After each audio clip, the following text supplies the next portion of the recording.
Attract news channel subscribe करें और share करें जिससे हर खबर मिल सके। आप शादी पार्टी इधर उधर घूमने से अच्छा है आपके सपनों नहीं देखा होगा आपके M square production and event आपके सभी इवेंट समाधानों के लिए यहाँ है। आपका सपना हमारा जुनून है।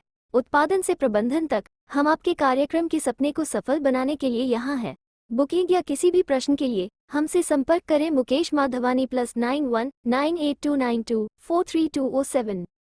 रूथ तृप्ता चैरिटेबल ट्रस्ट उदयपुर राजस्थान अंतर्राष्ट्रीय दिव्यांगजन दिवस पर निदेशालय विशेष योगीजन की ओर से जयपुर में आयोजित समारोह में दिव्यांगों के लिए उत्कर्ष कार्य करने पर उदयपुर के रूथ तृप्ता चैरिटेबल ट्रस्ट को उप मुख्यमंत्री प्रेमचंद बेरवा और सामाजिक न्याय एवं अधिकारिता मंत्री श्री अविनाश गहलोत ने ट्रॉफी एवं प्रशस्ति पत्र देकर सम्मानित किया और क्षेत्र पार्षद कुसुम पवार ने रूथ तृप्ता चैरिटेबल ट्रस्ट को हर संभव मदद करने आश्वासन दिया और ट्रस्ट को जमीन दिलाने हर संभव कोशिश करूंगी।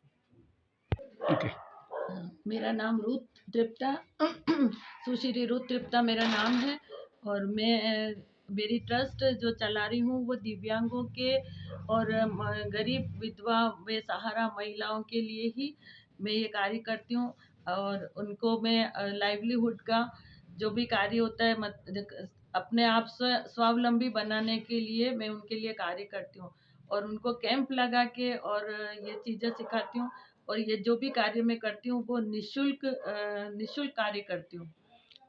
और ये 9 साल से मैं 2014 अक्टूबर 11 नवंबर 2014 से मेरे को ये काम करना शुरू करा और अब तक निरंतर करती आई हूँ और 2018-19 में मेरे को व्यक्तिगत राज्य स्तरीय पुरस्कार मिला और अभी संस्था को राज्य स्तरीय पुरस्कार से पुरस्कृत कराया गया है। मैडम आपसे एक सवाल है, जैसे कि आप विकलांग भी हैं, किस तरह से आप दौड़ भाग करती होंगे आप ये? मैं विकलांग हूँ और मैं स्कूटर जो 3 व्हीलर स्कूटर है वो चलाती हूँ और उसी से ही और मेरे साथी मेरे ब्रदर हैं और हम 4-5 जने हैं तो मैं उन लोगों को से मिलके और उनको अपने स्कूटर से उनसे संपर्क करती हूँ और जनसंपर्क करके और उस तरह से उनका कार्य करती हूँ। जैसा कि देखा गया कि आपके मदर फादर भी थे उस टाइम, हाँ, इस तरह से। हाँ। मेरे मदर फादर बहुत बुजुर्ग थे इसलिए मैंने अपने राजकीय सेवा से 7 साल पहले रिटायरमेंट ले लिया और उसके बाद मैं उनकी सेवा में काम करती थी और उसके बाद जब मैं उनसे फ्री होती थी तब मैं विकलांगों के लिए कार्य करती हूँ। मैं कंप्यूटर अम्बा माता बॉयज़ स्कूल में से मैं रिटायर हुई, वहाँ मैं कंप्यूटर टीचर भी रही भी हूँ, कंप्यूटर सिखाती थी बच्चों को।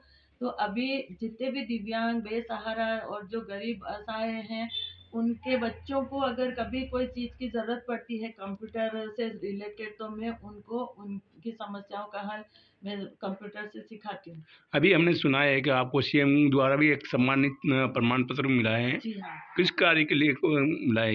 ये दिव्यांगों के ही कार्य में उत्कृष्ट कार्य के लिए मेरे को ये कार्य के लिए ये मिला है सम्मान और इसके लिए मुझको 10,000 रुपये का मतलब नगद पुरस्कार और शील्ड ये भी मिली है। और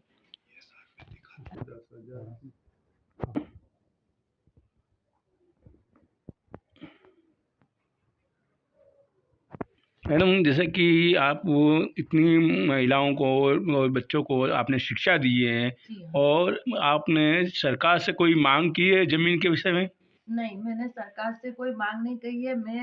मेरी जो पेंशन मिलती है मैं उसी पेंशन से इन बच्चों की और महिलाओं को अपने ये कार्य सिलाई बुनाई कढ़ाई और इस तरह का कार्य मैं उनको सबको अपनी पेंशन की बचत से सिखाती हूँ। अभी तक मैंने कोई सरकार से किसी भी प्रकार का लाभ प्राप्त नहीं किया है। बस 1-2 लाभ ये मिले हैं। एक तो ये पुरस्कृत में जो पहले मेरे को व्यक्तिगत मिला था उसमें भी मेरे को 10,000 रुपये मिले, वो भी मैंने अपने ट्रस्ट की पासबुक में डलवा दिए, उन्हीं बच्चों के काम आए।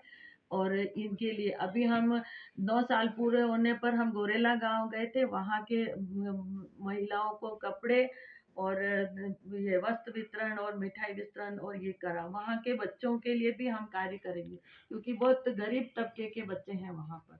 मैडम आपसे एक सवाल है, जैसे कि जो आपकी ट्रस्ट इतने लेवल पर जो काम कर रही है उसके लिए बच्चों के लिए वो आगे की क्या रणनीति रहेगी आपकी? बच्चों को मैं अपने बच्चे क्या है कि कंप्यूटर शिक्षा उनके लिए बहुत ज़रूरी है। तो मैं उनको निःशुल्क कंप्यूटर शिक्षा देती हूँ बेसिक, ताकि वो ऑनलाइन काम कर सकें, ऑनलाइन पढ़ाई कर सकें। आजकल अब वो ज़माना नहीं रहा कि भाई लाइब्रेरी में जाके और पढ़ाई करें, तो वो ऑनलाइन ही गूगल पे या यूट्यूब पे या कहीं भी सर्च करेंगे तो उनको ये कंप्यूटर शिक्षा उनके लिए बहुत ज़रूरी है। मैडम जैसे कि आप कह रहे हो कि मोबाइल के अंदर जी, जैसे कि अभी मोबाइल का ज़माना है, जी। इसी तरह क्या है कि मोबाइल के अंदर ऐसी चीज़ें भी आती है, इनके ऊपर असर पड़ता है। आप इसके लिए क्या कहेंगे आप? हाँ, मोबाइल के लिए ये मैं कहूँगी कि उनको कुछ बच्चों को जब सरकार मोबाइल बाँटती है तो उनमें ऐसे ऐप डालने चाहिए जिससे वो दूसरे जो गंदगी जो बच्चे सीखते हैं, वो ऐप उसके अंदर डाउनलोड ही ना हो। केवल शैक्षिक ऐप ही उसके अंदर डाउनलोड हो। जैसे एक आता है कि जैसे जियो की सिम आई तो वो जियो के अलावा और किसी की सिम उस मोबाइल में नहीं डलती है। तो जो शिक्षा से रिलेटेड जो ये मोबाइल उनको सरकार देती है तो उसमें ये कि दूसरे कोई ऐप उसके अंदर नहीं चले, सिर्फ इतने ही ऐप चलें जो कि वो एजुकेशन से रिलेटेड हों, तो वो ज़्यादा। फिलहाल ही हमारे सामने कुसुम जी पवार जो है कभी राज्य स्तर पर सम्मानित किया है उनके त्रिता जी को। इसी संदर्भ में अभी हमारे सामने है। आप क्या देखना चाहेंगे इनको सम्मान दिया गया है? मुझे तो बहुत अच्छा लगा, मैं प्राउड फील कर रही हूँ कि तृप्ता को मेरे वार्ड से सम्मानित करा और अन्नों का वैसे भी काम अच्छा, एक ही बेसहारा होके बेसहारा के कर रहे हैं, बहुत अच्छी बात है। हम तो सोचते रहते हैं ये करके दिखा दिया, तो मुझे तो बहुत प्राउड फील हो रहा है, मुझे अच्छा लग रहा है इनको वो मिला, इसलिए अभी मुझे पता चला, चलते ही मैं दौड़ के कांग्रेचुलेशन करने आई यहाँ पर।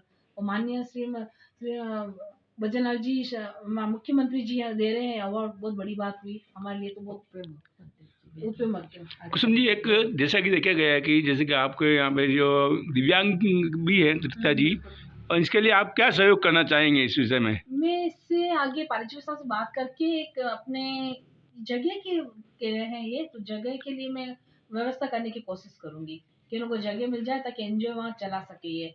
और हो सकता है तो मैं किसी से बात करूँ तो भामा साहब भी मिल जाए तो इनों की हेल्प मिल जाएगी, ये मैं पूरा पूरा प्रयत्न करूंगी। जोधपुर से श्री रंजू बिश्नोई, सुश्री रंजू बिश्नोई। इनके पश्चात जोधपुर से सुश्री रंजू बिश्नोई, बिश्नोइयों की थाली से आप हैं। युवा कार्यक्रम और खेल मंत्रालय भारत सरकार द्वारा दिव्यांग बच्चों की खेलकूद योजना द्वारा आपको प्रशस्ति प्रमाण पत्र दिया गया है। आचार्य हस्ती विशेष आवासीय विद्यालय में विशेष अध्यापिका के पद पर आप 2016 से कार्यरत हैं। सुश्री रंजू बिश्नोई जोधपुर